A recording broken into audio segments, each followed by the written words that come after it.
Čaj pijem asi vyše 10 rokov určite. Možno aj vyše 12 rokov. Prvýkrát mi čaj predstavil môj kamarát na ceste do Švajčiarska, čo sme stopovali po celej Európe a dostali sme sa až do Zürichu a on vyťahol taký balíček z čínskeho zeleného čaju. Ja som vtedy ešte nevedel, čo to je čaj a vtedy som vlastne prvýkrát v stane, nemali sme ani poriadne teplú vodu, prvýkrát zaliali zelený čaj a vtedy ma ten čaj tak ohúril, tak potešil. Tak som sa vlastne dostal k čaju a to bolo v roku 2002-2003. Tým, že v čaji je možné nájsť naozaj celý vesmír. A to už tehdy v tom stanu probiehlo? Dá sa to tak povedať.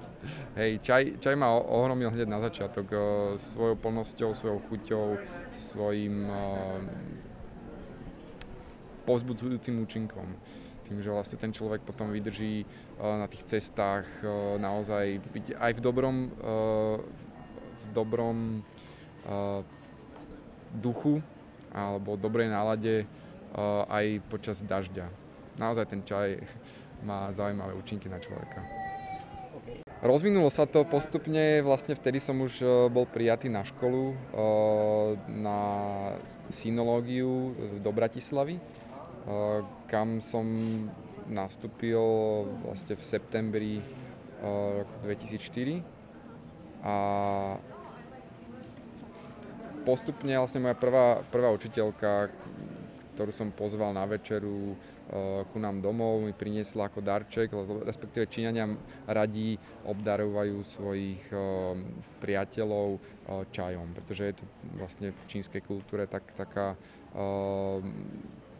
taký zaujímavý zvyk obdarovať svojich nielen priateľov, ale známych dobrým čajom.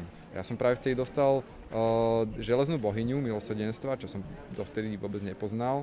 Je to vlastne čaj, ktorý je jemne oxidovaný, asi tak na 30%, a ten ma naozaj dostal svojou aromou, svojou plnosťou.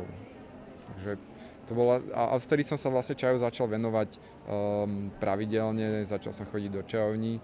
Takisto na Slovensku máme dosť veľa čajovní, v Bratislave ich máme asi približne 15. A začal som postupne sa stretávať s čajovníkmi, začal som sa baviť o čaji. Je to taká vlastne, dá sa povedať, filozofická téma. Keď sa bavíte o čaji, nebavíte sa iba o suchom liste, ale bavíte sa o, ako som povedal, celom vesmíre. Lebo o čaji môžete študovať 10 rokov a stále o ňom nebudete vedieť všetko. Čiže čaj je nekončiaca studnica vedomostí. Čajová kultúra na Slovensku a v Čechách, to je asi myslím dosť podobné. Samozrejme, že vy Češi ste s čajom prišli oveľa skôr ako Slováci. Respektíve tá čajová kultúra na Slovensko pramenila hlavne z Čiech, myslím, a veľa Slovákov, takisto môj kamarát chodil si kupovať ešte v 90. rokoch čaj do Čiech, keďže sem vlastne to bola hlavná tepna, hej. Tak sa vlastne ten čaj postupne dostával aj na Slovensko, ale samozrejme na Slovensku boli aj iné cesty.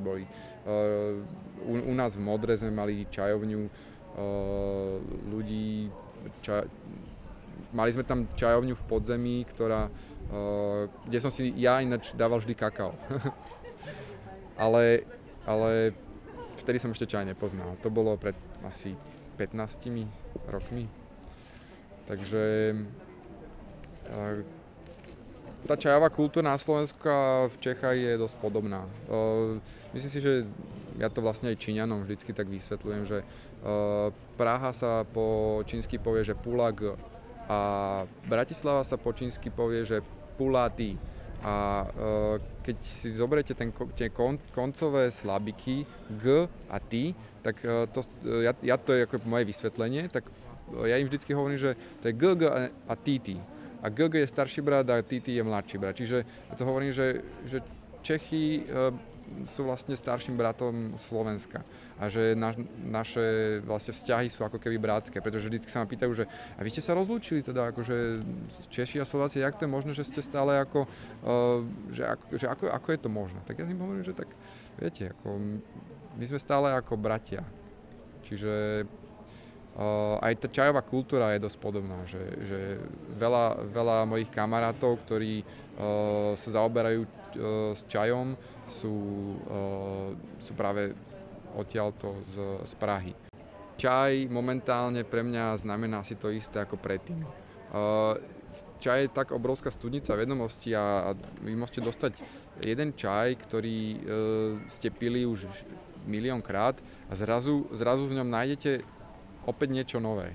A ten čaj, napríklad máte nejaký čaj, ktorý ste priniesli si, kedy si zabudli ste na ňo a urobíte ho opäť za 2-3 roky a ten čaj zmenil svoju charakteristiku, ale práve to je na tomto zaujímavé, že niekedy ten čaj zošedne, napríklad zelené čaje väčšinou zvyknú ako po roku už nebyť dobré, ale keď máte nejaký poloxidovaný, pečený alebo nejaké čierne čaje, tak tie občas dostanú naozaj takú charizmu po tých rokoch. Ako keď nechávate napríklad víno vyzrievať v barikových súdoch, tak pokiaľ máte dobre uskladený ten čaj, tak ten čaj sa môže zmeniť a mať iné hodnoty, ktoré vás môžu takisto prekvapiť. Čiže mňa prekvapil napríklad Wujišan Cilan, ktorý som minulý rok mal, bol vynikajúci, ale tento rok ako keby nabral nové hodnoty. Čiže ten čaj nie je niečo, čo by som teraz poznal a už to tak bude navždy, ale je to skôr niečo, čo stále môžem študovať a stále môžem sa zdokonalovať, a nielen zdokonalovať, ale stále ma môže prekvapiť. Že čaj je vlastne niečo, čo človeka dokáže prekvapiť aj napriek tomu, že si myslí, že ho pozná na 100%.